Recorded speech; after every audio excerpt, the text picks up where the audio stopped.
आज मैं आपको प्रथम विश्व युद्ध के बारे में बताऊंगा कि ये प्रथम विश्व युद्ध क्यों भड़का, इसके कारण क्या थे, परिणाम क्या थे, किस देश की क्या भूमिका थी और कौन-कौन से ग्रुप कहाँ-कहाँ से किस-किस की तरफ से लड़ रहे थे। यूरोपियन देशों के पुराने विवाद थे, साम्राज्यवाद को हवा दे रहे थे, उपनिवेशवाद था, अलग-अलग क्षेत्रों पे वो लोग कब्ज़ा चाहते थे, इस कारण भी वो युद्ध की स्थिति आई।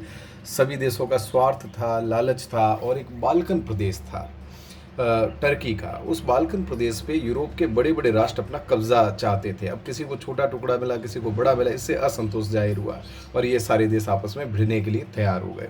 और सबसे बड़ी जो चीज़ थी, ऑस्ट्रिया का राजकुमार और उसकी पत्नी जब सर्बिया गए सेराज़ोवा में और उनका मर्डर हो गया, उनकी हत्या हो गई। इससे ऑस्ट्रिया भड़क गया, उसने सर्बिया को चुनौती दी। सर्बिया के सपोर्ट में रूस भी उतरा, लेकिन उसके कोई रिजल्ट्स नहीं निकले और अंत में जर्मनी की सहायता से ऑस्ट्रिया ने सर्बिया पे हमला कर दिया। ये तमाम चीज़ें जो थी प्रथम विश्व युद्ध का कारण बनी। अब इसमें दो ग्रुप थे, एक तो था ट्रिपल अलायंस, त्रिगुट। इसमें कौन कौन था? जर्मनी था, ऑस्ट्रिया था और इटली था। ये तीन देश थे जो त्रिगुट में थे, ट्रिपल अलायंस में थे। बाद में टर्की, हंगरी, बुल्गारिया ये सारे जाकर के जर्मनी और ऑस्ट्रिया के साथ हो गए। और इनके सामने कौन खड़ा था? त्रिगुट या ट्रिपल अलायंस के सामने था ट्रिपल आतांत। ट्रिपल आतांत जिसको त्रिराष्ट्र सौहार्द भी कहा गया। इसमें कौन थे? इंग्लैंड, फ्रांस, रूस, ये तीन देश थे। अब जाहिर सी बात है, इंग्लैंड और ऑस्ट्रिया लगातार आपस में लड़ रहे थे या इंग्लैंड और जर्मनी लगातार आपस में लड़ रहे थे। तो इंग्लैंड के नेतृत्व में इंग्लैंड, फ्रांस, रूस ये सारे इकट्ठा हुए और सर्बिया और अमेरिका भी इनके साथ हो लिए आगे चल करके। अब जो प्रथम विश्व युद्ध को भड़काने वाले प्रमुख अंतर्राष्ट्रीय संकट या घटनाएं कौन कौन सी, उन पे आपको गौर करना ज़रूरी है। एक था मोरक्को संकट, जिसमें जर्मनी और फ्रांस दोनों मोरक्को जो क्षेत्र था उस पर कब्जा चाहते थे। और बाद में जो 1906 में अल्जीरियर्स में मीटिंग भी हुई और अल्जीरियर्स में जो मीटिंग हुई उससे, जिसको अल्जेसिराज भी कहा गया है, अल्जीयर्स अल्जीयर्स में जो मीटिंग हुई अल्जेसिराज भी कहा गया है, लेकिन वहाँ कोई समझौता हो नहीं पाया और फिर से 1911 में जर्मनी और फ्रांस आमने सामने आ गए। इंग्लैंड ने फ्रांस का सपोर्ट किया और जर्मनी को चुप होकर बैठना पड़ा। यानी फ्रांस ने मुल्क को दबा लिया और इससे जर्मनी नाराज था। एक अगाडिर संकट, अब जब फ्रांस ने मुल्क को दबा लिया तो वहाँ प्रॉब्लम होना शुरू हुई, विद्रोह हुए और विद्रोह हुए तो जर्मनी ने उस विद्रोह को हवा दी और अपना एक युद्धपोत अगाडिर बंदरगाह पे भेज दिया। फिर से दोनों के बीच में तनातनी हो गई, बड़ी मुश्किल से युद्ध होते होते बचा। इसके अलावा बोस्निया संकट भी था। अब ऑस्ट्रिया ने क्या किया कि बोस्निया और हर्जेगोविना बड़े एरिया थे, उनके ऊपर कब्जा कर लिया।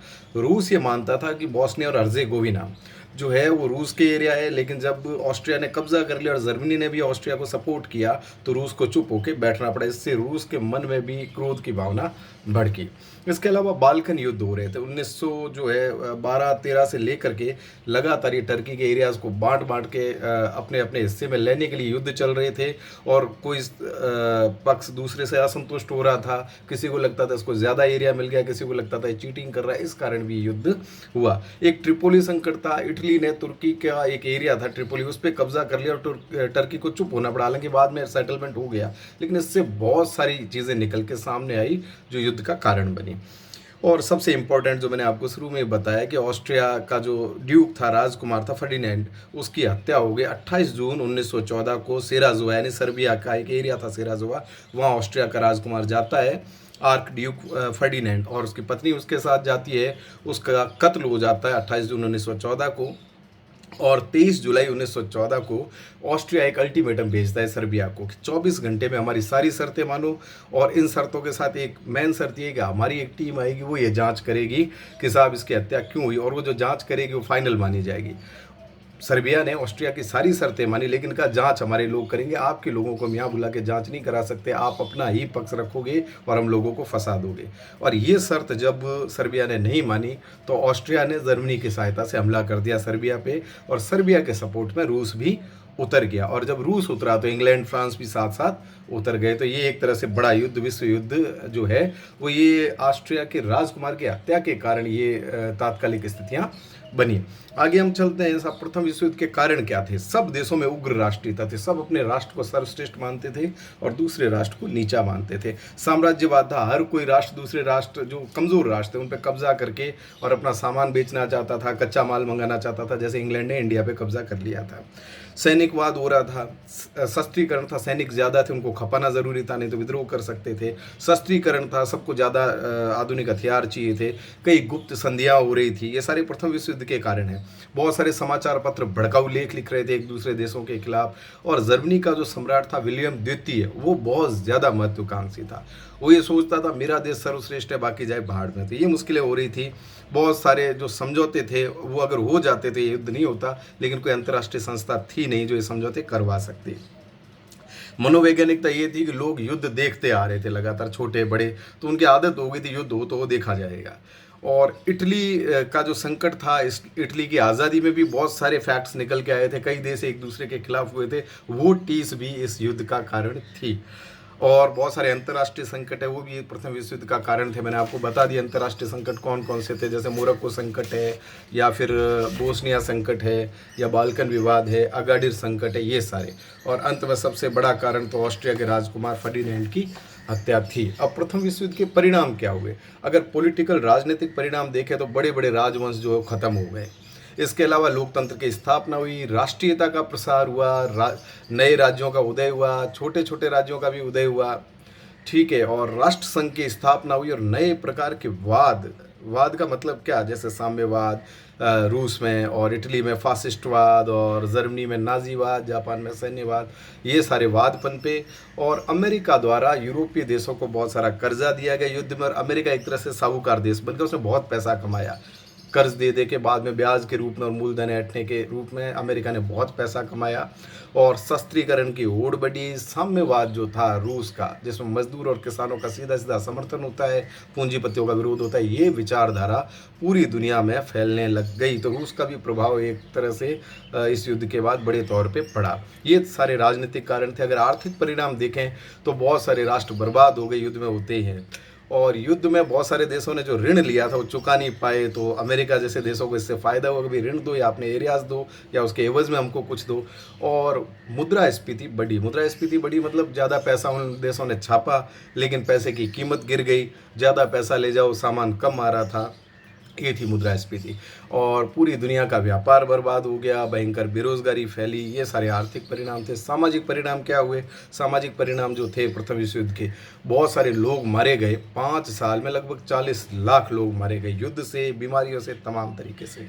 और इस युद्ध के बाद में सामाजिक परिणाम पॉजिटिव अगर देखें तो श्रमिकों और स्त्रियों को अधिकार मिले, बहुत सारी नवीन वैज्ञानिक खोजें हुई, लेकिन हथियारों को लेकर के खोजें ज़्यादा हुई। शिक्षा और संस्कृति का भयंकर विनाश हुआ, बहुत सारे म्यूजियम तोड़ डाले गए, पुराने जो मुजस्मे थे या पुरानी मूर्तियाँ थी उनको तबाह कर दिया गया, ठीक है। तो संस्कृति का बहुत बड़ा पतन हुआ, सांस्कृतिक जो ढांचे थे उनको बर्बाद कर दिया गया, और अल्पसंख्यकों के निवास, अधिकार और रोजगार और सुरक्षा की समस्या हुई। जो अल्पसंख्यक थे किसी देश में, मान लो कोई मुसलमान थे किसी देश में अल्पसंख्यक या बौद्ध थे, उन लोगों की ज़िंदगी जो है वो मुश्किल हो गई। यहूदी थे, खास करके यहूदियों की ज़िंदगी बहुत मुश्किल हो गई, और उनकी ज़िंदगी में ज़्यादा मुश्किलात आने के कारण हिटलर भी अंत में बदनाम हुआ, जो सेकंड वर्ल्ड वार का कारण भी था। अगर अन्य परिणाम देखें तो सैनिकों और जनता का बड़ी संख्या में मनोरोगी होना, बहुत सारे लोग मेंटल टाइप हो गए क्योंकि इतना लंबा युद्ध चला और हाल बहुत ख़राब हो गए लोगों के। प्रशासन और तंत्र के सामने बहुत सारी चुनौतियां आई, और पत्रकारिता के बहुत सारे रूप विकसित हुए। एक तरह से पत्रकारिता का आधार विकसित हुआ, अलग अलग टाइप की न्यूज़ दी जाने लगी। अब प्रथम विश्व युद्ध के लिए उत्तरदायी का अगर देखें कि कौन कौन से देश थे, कौन सा देश इसका रेस्पॉन्सिबल था, या इसका जो है किस देश के ऊपर आरोप मढ़ा जा सकता है कि साहब इसने प्रथम विश्व युद्ध करवाया। तो एक तो ऑस्ट्रिया था। ऑस्ट्रिया जो है सर्बिया का एक सर्वस्लाववादी आंदोलन था, उसको मदद देने से ऑस्ट्रिया नाराज़ हुआ, क्योंकि सर्बिया अपने लोगों को हेल्प दे रहा था। सर्वस्लाववादी आंदोलन था, सर्बिया के लोग हेल्प दे रहे थे, ऑस्ट्रिया कह रहा था हमारा एरिया आप मत करो हेल्प। सर्बिया वाले नहीं मान रहे थे, अंत में सर्बिया में ऑस्ट्रिया के राजकुमार की हत्या भी कर दी गई। तो इससे ऑस्ट्रिया भड़क गया और उसने युद्ध छेड़ दिया। और सर्बिया जो है, सर्बिया द्वारा ऑस्ट्रिया के विरुद्ध आंदोलन को समर्थन देना, ऑस्ट्रिया के राजकुमार की हत्या होना सर्बिया में, और बाद में सर्बिया का रूस के साथ चले जाना और युद्ध की स्थिति लाना। जर्मनी जो था, जर्मनी का जो सम्राट था विलियम द्वितीय, उसकी आक्रामक विदेश नीति भी इसका एक महत्वपूर्ण कारण थी, बड़ा कारण थी, जिसके कारण युद्ध भड़का। रूस भी सर्वस्लावी आंदोलन को मदद दे रहा था। अगर रूस सर्बिया को हेल्प नहीं करता और मामला शांत कर देता तो प्रथम विश्व युद्ध नहीं होता। फ्रांस जो था, फ्रांस जर्मनी और ऑस्ट्रिया से अपने पुराने झगड़ों का हिसाब लेना चाहता था, और इस कारण जो फ्रांस रूस के साथ मिल गया। इसके अलावा इंग्लैंड को देखें तो इंग्लैंड को अपने फ़ायदे नज़र आ रहे थे, उसको साफ साफ दिख रहा था मेरा फ़ायदा किधर है, मैं किन देशों के साथ रहूँगा तो ज़्यादा फ़ायदा है। और ऑस्ट्रिया और जर्मनी वैसे भी इंग्लैंड को चुनौती दे रहे थे, उनकी नौसेना को भी चुनौती दे रहे थे, तो इसलिए इंग्लैंड का भी इस युद्ध में उतरना ज़रूरी था। अब प्रथम विश्व युद्ध की बहुत सारी घटनाएं हुई है, खूब सारी घटनाएं, किस देश ने किसको कैसे हराया, पूर्वी मोर्चे पे क्या हुआ, पश्चिमी मोर्चे पे क्या हुआ। उनमें एक चीज़ इम्पोर्टेंट है, हिंडेनबर्ग रक्षा पंक्ति। इसमें क्या था, 1917 की ये घटना है। जर्मन सेनाओं ने एक लंबा पंक्तिबद्ध मोर्चा बनाया, जर्मनी की सेनाओं ने, और उन्होंने फ्रांस और इंग्लैंड की सेनाओं को लंबे टाइम तक रोक के रखा, अंदर एंट्री होने ही नहीं दी। फ्रांस और इंग्लैंड ने खूब एफर्ट किए, ट्राई की कि भाई अंदर घुस जाए जर्मनी में, लेकिन हिंडेनबर्ग रक्षा पंक्ति के कारण फ्रांस और जो इंग्लैंड की सेना है जर्मनी में नहीं घुस पाई। तो ये महत्वपूर्ण जो है रक्षा पंक्ति मानी जाती है, बहुत सारे सवाल भी आते हैं इस पर। तो ये तमाम चीज़ें थी और इंग्लैंड ने इन सारे मौक़ों का फ़ायदा उठाया। 1917 में इंग्लैंड की सेना ने जेरूसलम पे कब्जा कर लिया। रूस जो है युद्ध से बाहर निकल गया था, लेकिन अमेरिका के कुछ क्षेत्रों पे जब हमला किया जर्मनी वगैरह ने, ऑस्ट्रिया ने, तो अमेरिका भड़क गया और अमेरिका जो है वो फ्रांस, इंग्लैंड इनकी मदद के लिए आ गया। और 1917 में इंग्लैंड की सेना ने जेरूसलम पे कब्जा कर लिया और जर्मनी ने अमेरिका के जहाज़ डुबा दिए थे, तो अमेरिका ने भी जाहिर सी बात है फ्रांस और इंग्लैंड को सपोर्ट किया। और अंत में अमेरिका के कूदने से जो है ऑस्ट्रिया की, जर्मनी की हालत खस्ता हो गई और कहा जाता है कि अमेरिका के 10 लाख सैनिक एकाएक इस युद्ध में उतरे थे। अंत में क्या होता है, अंत में ये होता है कि साहब जो जर्मनी है वो आत्मसमर्पण कर देता है, बुल्गारिया और ऑस्ट्रिया भी आत्मसमर्पण कर देते हैं। नवंबर 1918 में जर्मनी ने आत्मसमर्पण कर दिया और जर्मनी का जो सम्राट था विलियम द्वितीय, वो भाग के हॉलैंड चला गया। 11 नवंबर 1918 को युद्ध विराम हो गया और प्रथम विश्व युद्ध खत्म हुआ। तो मानवीय इतिहास की एक बहुत बड़ी त्रासदी थी जिसमें इतने सारे लोग मारे गए और सिर्फ अपने लोभ, लालच और अपनी उग्र राष्ट्रीयता की वजह से। अगर थोड़ा सा एडजस्टमेंट करके बैठते सारे देश तो स्थिति नहीं आती।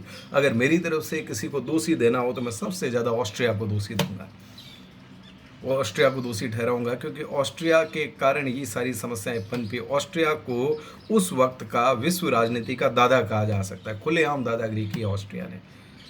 और रूस है, रूस ने अपना अपना हिसाब किताब देखा, कभी किसके साथ हो गया, कभी किसके। अगर रूस सर्बिया को मना लेता या एडजस्टमेंट करता, मध्यस्थता करता तो ये हालात नहीं आते। तो ये बहुत बड़ा एक कारण था। और ये प्रथम विश्व युद्ध के कारण जो बीमारियां निकली, उन्होंने आगे जाकर के नासूर पैदा किया और द्वितीय विश्व युद्ध हुआ, जिसमें हिटलर था, मुसोलिनी था और इधर रूस में लेनिन जैसे लोगों का भी उदय हुआ। हालांकि उन्होंने मजदूर और किसानों का पक्ष लिया, बोल्शेविक क्रांति से वो लोग सत्ता में आए, लेकिन उन्होंने उग्र राष्ट्रीयता का भावता पैदा किया जो आगे चल करके और द्वितीय विश्व युद्ध का कारण बना। Thank you.